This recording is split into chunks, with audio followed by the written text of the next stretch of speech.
suggest that you hide the children. No, just kidding. Bring them out because they're going to hear this. Joe Kent, Grassroots Institute of Hawaii, back in the seat of power and authority. Well, okay, you're in second mic.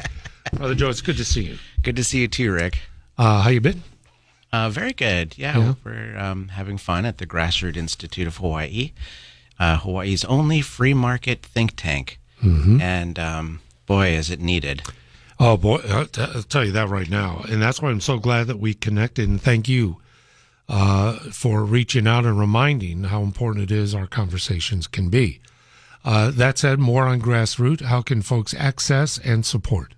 Well, go to grassrootsinstitute.org and you can subscribe to our email newsletter. And, of course, you can also click the support button, as you said, so that helps too. Please do. Absolutely. Joe, Big Square Building underway. Let's just jump right on in. Can we establish just a couple of baselines, and then we'll continue. Number one, the state budget of Hawaii is a biennial budget. Could you break it down for us, please?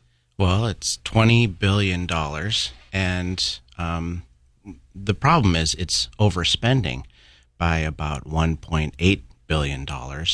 And for that reason, the governor has proposed a tax hike. This is a big reneging of the tax cuts from several years ago. I mean, the governor deserves credit.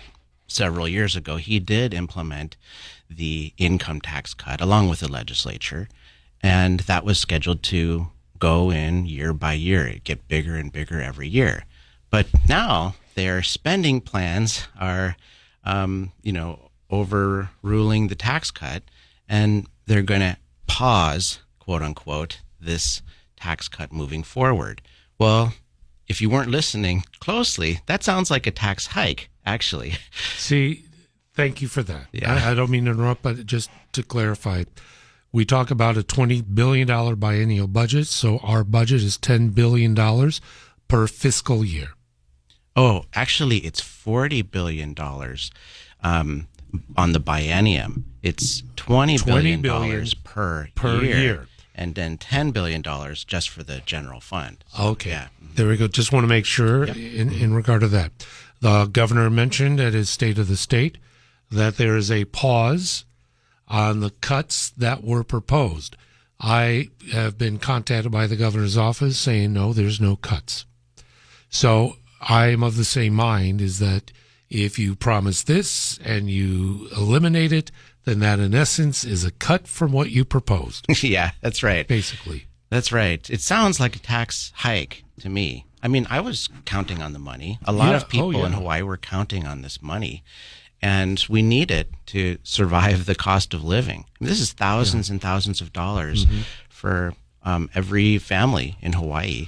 2026, though, I understand, for 2026, those cuts are still in place. That's right. Okay. That's right. Just to be clear, the cuts so far up until today remain. Yes. It's just those future cuts that we were promised that might disappear. Right. But they might not if lawmakers do the right thing. I mean, every time you see a tax cut, it should be accompanied by a spending cut.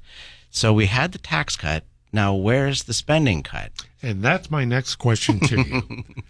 Joe Kent, when is the last time there has been a substantial tax cut? Let me say that. Spending cut. When's the last time? Pass a law, pass some spending. Has there ever been the contrary of reduction or elimination of spending?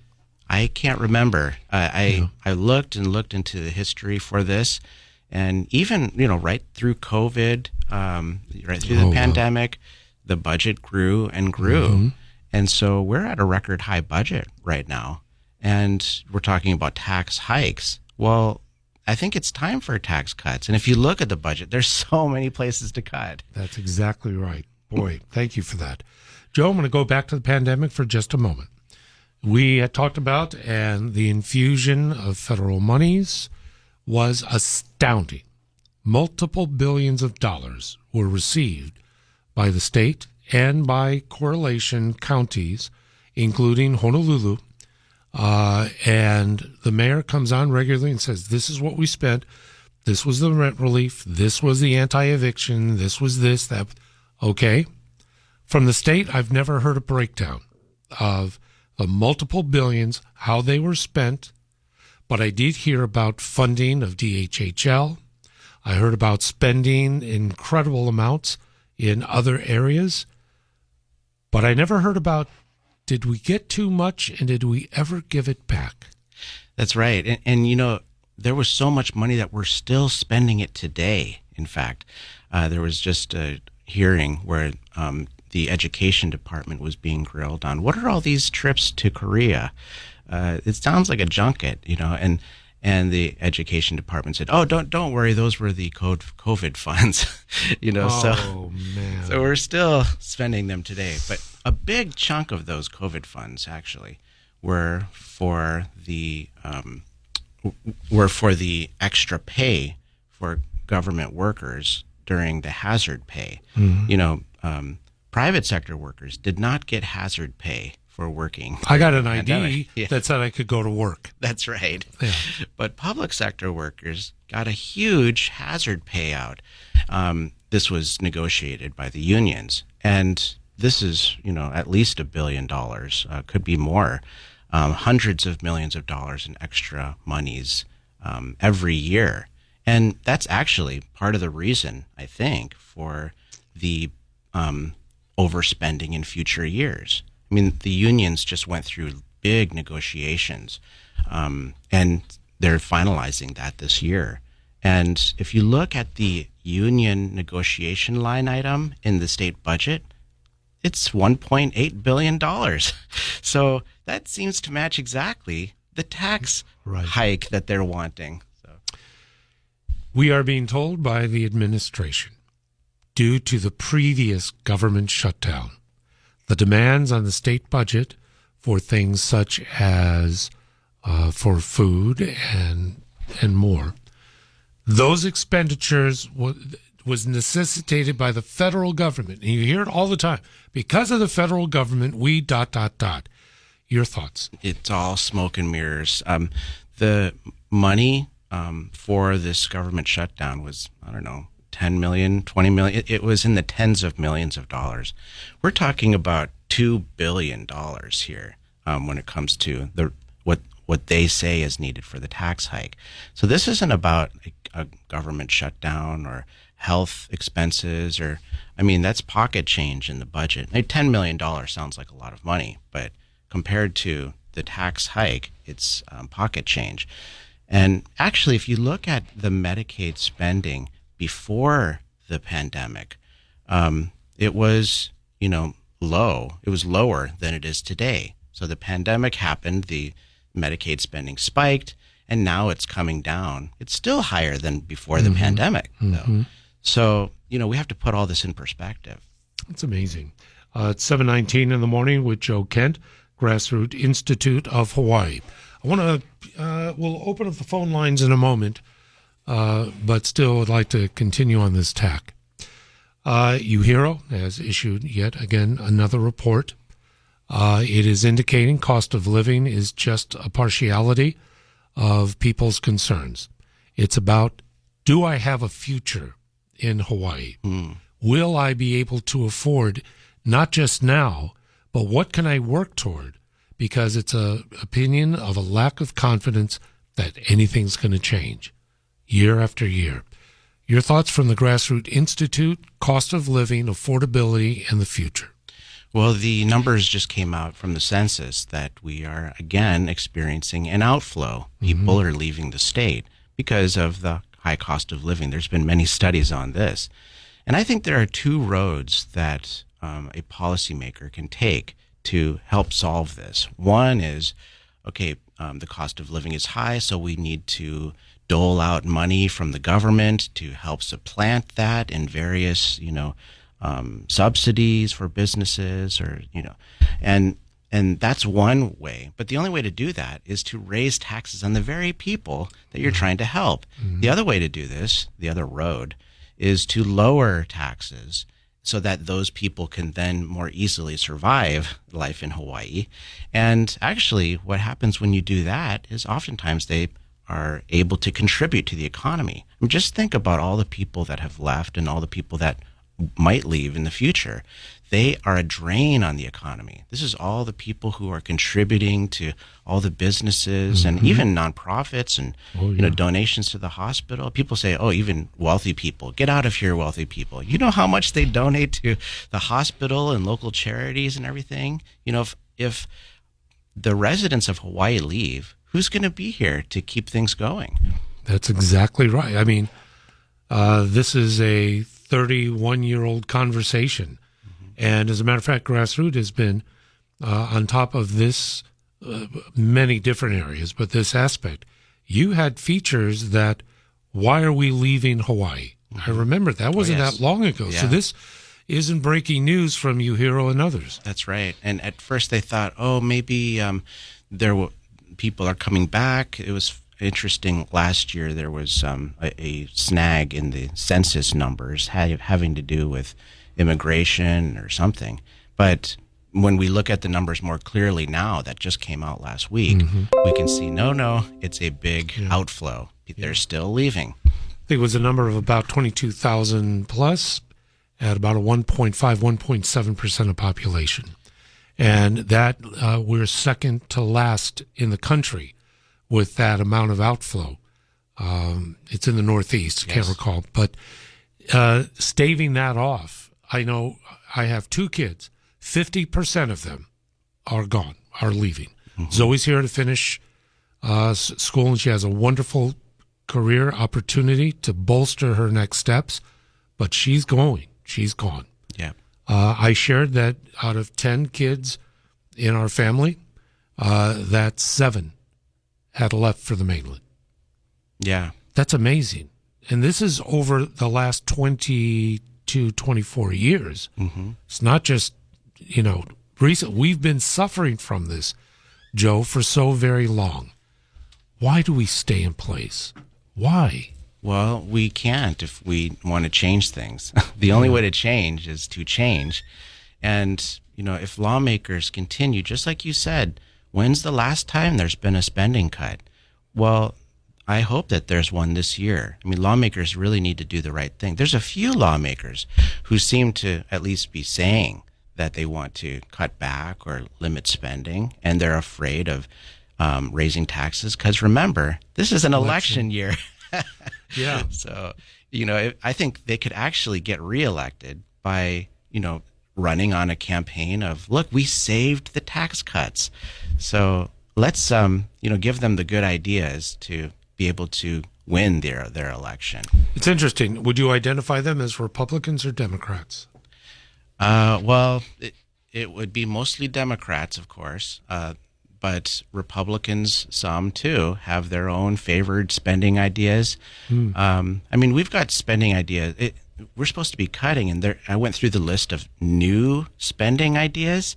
I mean, it's like, hundreds and hundreds of different bills. I mean, these are things like give a pay raise to private sector construction workers. I guess they were jealous of the public sector workers, so they're like, hey, we want a pay raise too, and we want extra time off and paid off for everyone, and free school lunches, and a new ambassador to Canada, or like, why do we need this stuff? It's pretty amazing, and I don't want. We have a few minutes left, and I don't want to fall into this thing where I'm a one-note pony. Oh yeah, But yeah. The amazing thing, the thing that we're talking about now, we talked about 3 decades ago, and the different machinations within leadership. There was a brief respite when Linda was in for 2 terms. During her second term, had the greatest number of 2-party system elements. And that was gratifying because at least debate, discussion, and more was on the table, and there was a bit of accountability. But until we reach levels where we have parity, dude, I don't see it. I don't see it changing. And my last thing, and I'll turn the rest of the time over to you. I have always viewed politics to be 2-sided. One is emotional, and the other is practical. And our side of the aisle of thought, not necessarily party, is getting killed emotionally. You mean you want to take money away from babies who can't eat? And so that plays so hard. Plus, objectives for our youth are being told, get a state job. Get it work for the government. Right. And I don't know how we break that. Yeah. Well, I like to think of Hawaii as a three-party system, actually. You've got the Republicans, you've got the moderate Democrats, and you've got the progressive Democrats. And they're actually, all three of these elected groups are kind of evenly represented throughout the Capitol. And so it's kind of interesting that the moderate Democrats right now are the ones who are trying to argue for keeping the tax cuts and trying to, argue for limiting spending. Now, this is talk right now. It all has to be talk until something is passed. But I hope they put their money where their mouth is, though. See, as long as we have elections where 4 out of 10 registered voters show up, they know it. We all know politics is a numbers game. Campaign contribution dollars, votes, etc. And there's one thing that I'm sure you're following as well at Grassroots is about election reforms. And the fact that we have federal investigators that are targeting, if you will, Scott Nago, to Office of Elections for the veracity of ballots cast and counted. That's the first time in all my years that we have seen a real movement for change. Yeah, that's right. Well, and that's happening because there is bipartisanship on the Elections Commission itself. And we actually have reformers on that commission. True that. And so they're trying to open up the books. Let's make it transparent. What actually happened with all of these ballots that mysteriously vanished, or where are they? So that just goes to show that a healthy debate and mix of ideas is really important for any democracy. So, Final thoughts in regard to the stewardship of Governor Green, the composition of the state legislature, and their stated priorities for this session. Well, Governor Green is, I think, surrounded by his administration, who might be scaring him with the numbers, but the numbers aren't so scary, actually. I mean, 200 million is all they need to cut in order to save this tax cut. The budget fluctuates up and down by 200, 300 million from one draft to another. So this should be a cinch. I think the people surrounding him need to remind him that it is an election year, and the people really do need cuts in their taxation, keep those tax cuts that we were promised. And he could win big if he wanted to. He's going to. Sorry to say. I mean, the reality of our state, the only thing that would change the dynamic, if there's an individual who emerges that has a complete opposite side of strategy and policy, but is beloved, respected, and can articulate that message, because I'll get back into the emotional side. I have not heard of one individual as of yet that is set to challenge Governor Green from the GOP or any other outlet. And I'm not sure who that person would be. But that's what I mean about people that are surveyed, they're looking to the future. What the heck is going to change? Well, that's true. And, I like to think, though, that some politicians actually like to do the right thing just because it's the right thing, too, beyond electioneering.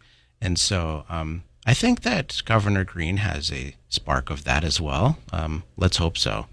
Well, we're going to stand by together, but Grassroots is going to be more active. Share with us what the mission is, how it's accomplished, and when the Big Square building is. Do you have your own office? Do you have a residency? Do we send your mail there, Joe? Well, we have 10 employees at the Grassroots Institute who are all busy trying to figure out the complicated matters, the stuff no one wants to do, like read all 2,000 pages of the state budget, for example. Right. And because most people don't have time to do this. Even lawmakers don't have time to do this, by the way. Oh. And so, being able to get the right information to the right person at the right time can actually have a huge influence.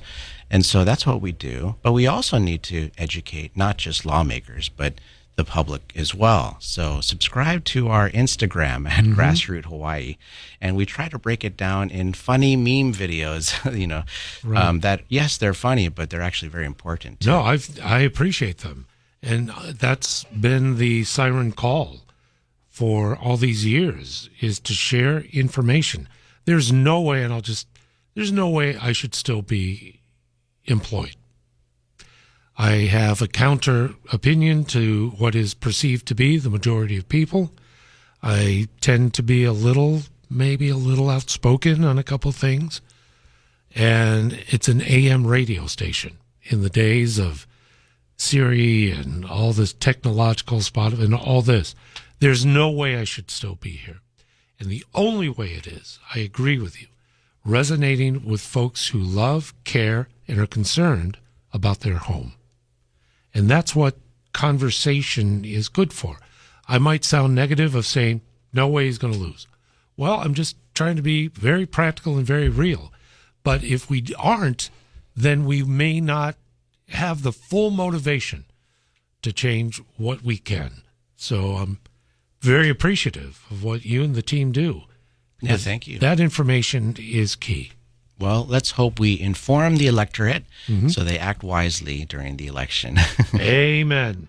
Super Bowl, who you picking? Sorry. Not a football guy. Well, you don't need to know. Is the party at your house? That's all I need to know. Yes. The party's someone else's house. Oh, look at it. I'll bring the wine. So, yeah. I love that. I love it. Joe, let's get together soon. Yeah, thanks so much, Rick. Really appreciate it. Thank you. You're dialed in. It is News Radio 830 KHVH.